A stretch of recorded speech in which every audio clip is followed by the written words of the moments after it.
Los ataques a la vigencia de la ley de Dios por parte del enemigo son muchos y muy elaborados, y frecuentemente el querer abordar cada uno de los argumentos en contra de la ley de Dios en un solo espacio puede llegar a confundir al creyente sincero. Es por eso que en este canal he abordado este tema en diferentes capítulos que podrás encontrar ordenados yendo a la lista de reproducción llamadas doctrinas o tal vez en el futuro los 10 mandamientos. En el primer video está dedicado a contrarrestar el argumento estamos bajo la gracia y no bajo la ley. En el segundo video hablo de que la ley, lejos de esclavizarnos, es un camino a la libertad. Y en el tercer video encontrarás un análisis sobre el archiutilizado versículo de Romanos 10:4 que dice que el fin de la ley es Cristo. Y este es el cuarto video llamado La ley antes de Moisés, donde estaremos abordando de una forma breve y sencilla la existencia de la ley antes de Moisés, para contrarrestar el falso argumento de que la ley de Dios no existía antes de Moisés y por consiguiente solo era para los judíos. Si no has visto los 3 videos anteriores, te recomiendo que lo hagas y a medida que vayamos avanzando con esta serie te irás dando cuenta lo importante que es este tema para el cristiano. Comenzamos.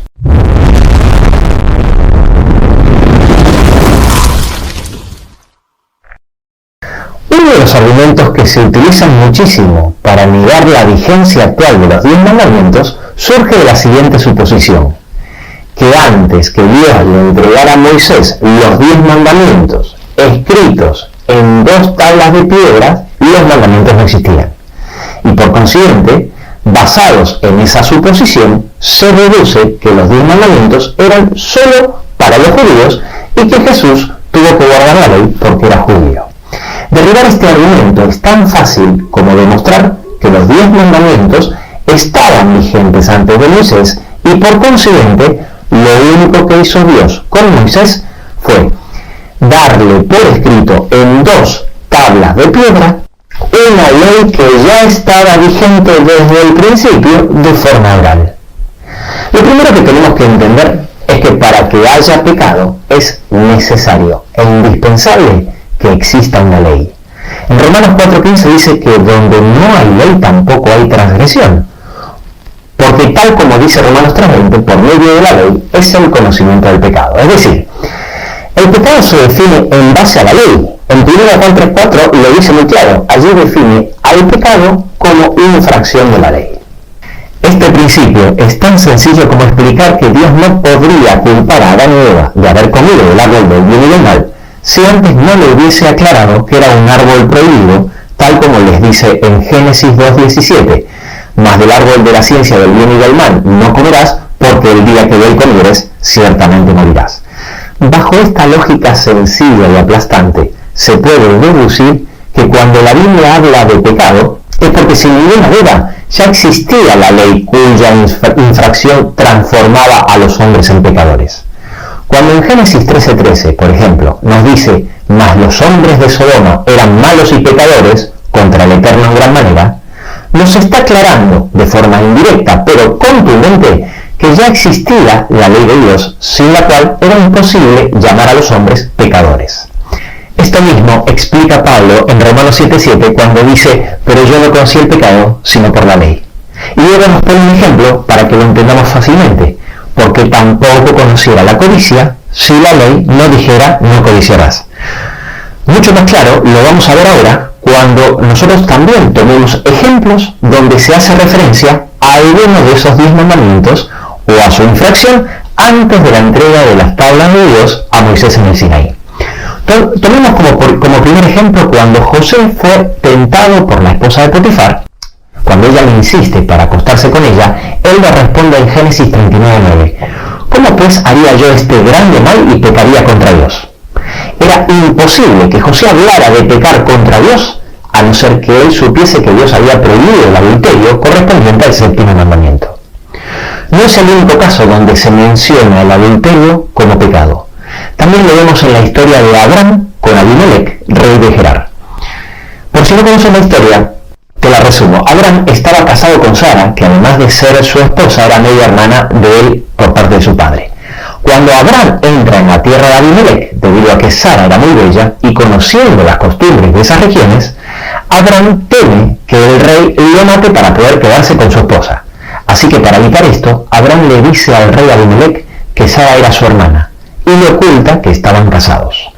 Abimelec toma a Sara, pero antes de acostarse con ella, en un sueño, Dios le revela que no debe tocar a esa mujer y que debe devolvérsela a su esposo Abraham. Y entonces Abimelec obedece a Dios y le devuelve a Sara.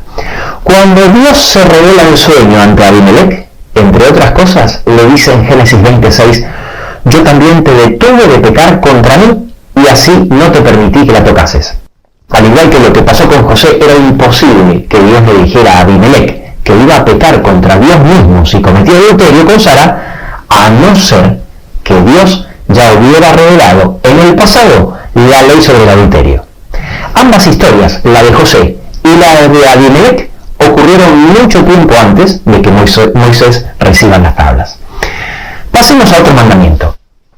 En el capítulo 4 de Génesis, Caín mata a Abel y Dios le dice a Abel, ¿qué has hecho? Y en el versículo 11 Dios le dice, ahora pues maldito seas tú de la tierra que abrió su boca para recibir de tu mano la sangre de tu hermano.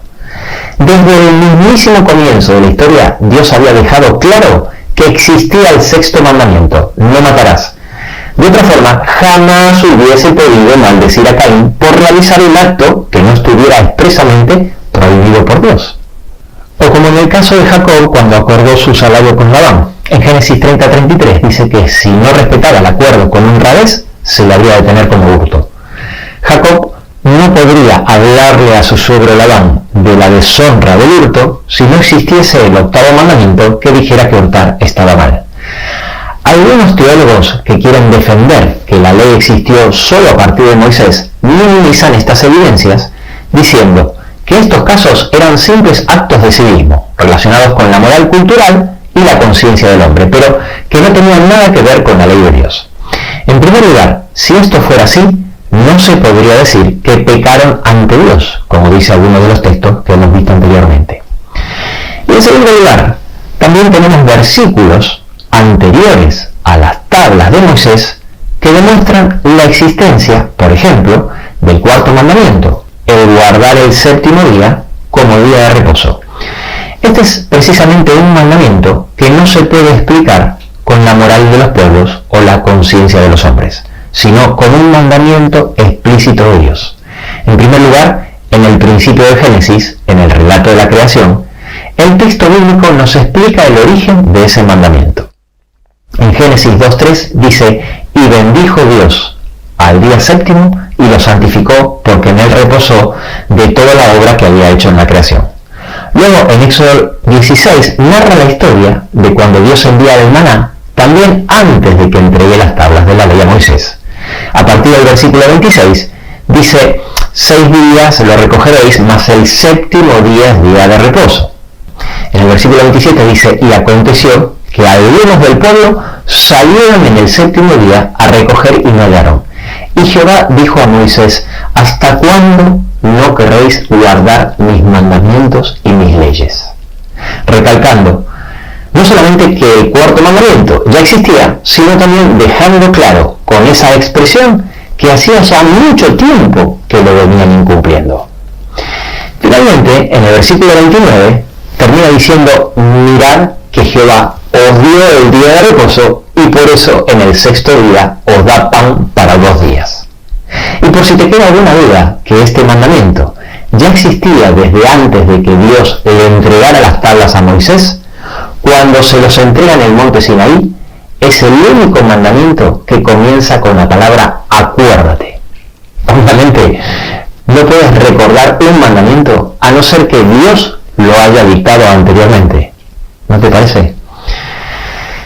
Cuando Dios le ordena a Jacob que vaya a Betel y que haga un altar, dice en Génesis 35:2, entonces Jacob dijo a su familia y a todos los que con él estaban, quitad los dioses ajenos que hay entre vosotros y limpiaos. En un mundo donde todas las civilizaciones sin excepción se dedicaron al politeísmo y tenían imágenes de sus dioses, es más que evidente que Jacob dio esa orden a su familia porque ya tenía conocimiento de que existía el primer y segundo mandamiento, que dicen: no tendrás dioses ajenos delante de mí y no te harás imagen. No en vano, las tres grandes religiones monoteístas de este mundo tienen su origen en Abraham. El hecho de que Jacob ordene a su familia: quitad los dioses ajenos que hay entre vosotros, es una prueba contundente de que ya había recibido esos mandamientos del Creador. La única diferencia era que antes Dios lo había comunicado de forma verbal y ahora los entrega escrito con su propio dedo en tablas de piedra. Con todas estas evidencias, cuando en Génesis 26:5 dice: por cuanto oyó Abraham mi voz y guardó mi precepto, mis mandamientos, mis estatutos y mis leyes, sabemos que allí estaban incluidos los mismos mandamientos que Dios le dio a Moisés por escrito y que han estado vigentes desde el principio. Antes de terminar, quiero compartir contigo unas breves reflexiones. La primera reflexión es que en Génesis 6:5 dice que Jehová vio la maldad de los hombres, que era mucha, en la tierra, y por consiguiente, en el versículo 7, dice que decide raerlos de la faz del planeta a través del diluvio. Si fuera cierto que Dios le dio los 10 mandamientos a la humanidad recién a partir de Moisés, ¿no sería culpa de Dios de la maldad de los antediluvianos? Al fin y al cabo, ellos no sabían a ciencia cierta lo que estaba bien y lo que estaba mal. ¿No te parece? Termino diciendo que si es falso que la ley fue dada recién a Moisés y existía antes, por consiguiente es falso que la ley fuera solo para los judíos. La doctrina moderna, que afirma que la ley de Dios recién apareció con Moisés y duró hasta la muerte de Cristo, es uno de los errores más audaces y perjudiciales aceptados por el cristianismo moderno. Esta creencia desafía abiertamente la autoridad de Dios y va en contra de la razón y la lógica. Cada nación tiene sus propias leyes que exigen respeto y obediencia. Y si ningún gobierno podría funcionar sin ellas, ¿cómo es posible siquiera imaginar que el Creador del cielo y la tierra no tenga una ley para gobernar a sus hijos? Si te ha ayudado este video, no te olvides de darle un like, suscribirte y darle a la campanita. Y no te pierdas los próximos videos de esta serie que te ayudarán a darte cuenta lo importante que es el comprender que la muerte de Cristo, en lugar de abolir la ley, demuestra que es inmutable y eterna. Nos vemos en el próximo video.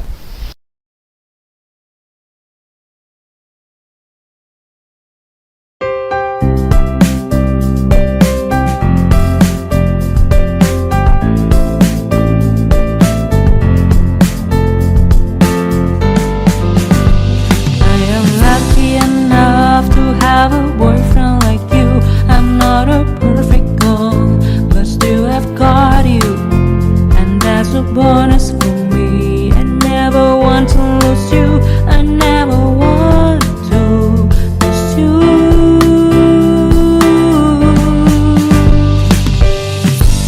You will not believe, but it is true when I say that you are the more important person in my life. Your love has conquered my heart, me asking for more. I love you for who you are.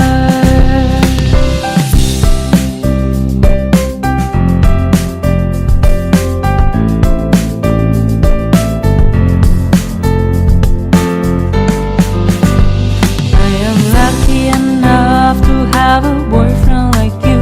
I'm not a perfect girl, but still I've got you, and that's a bonus for me. I never want to lose you. I never want to lose you.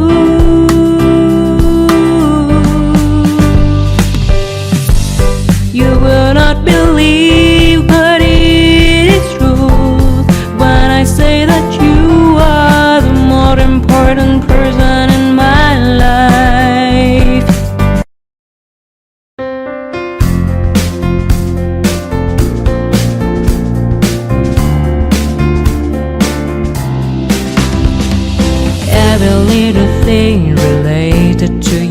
make me smile. I know you are doing hard work to make things possible.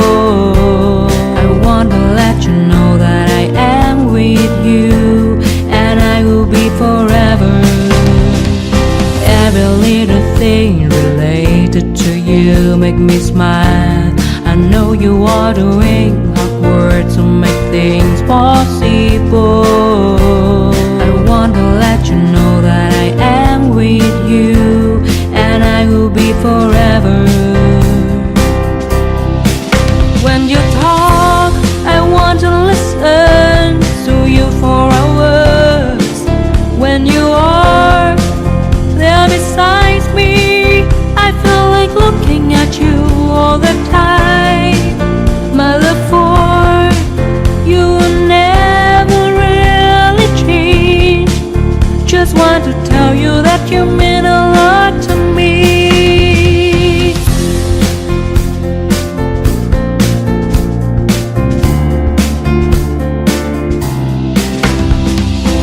Every little thing related to you make me smile. I know you are doing hard work to make things possible. I want to let you know that I am with you, and I will be forever. Every little thing related to you.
nỗi do số phận đã không an bài bền lâu.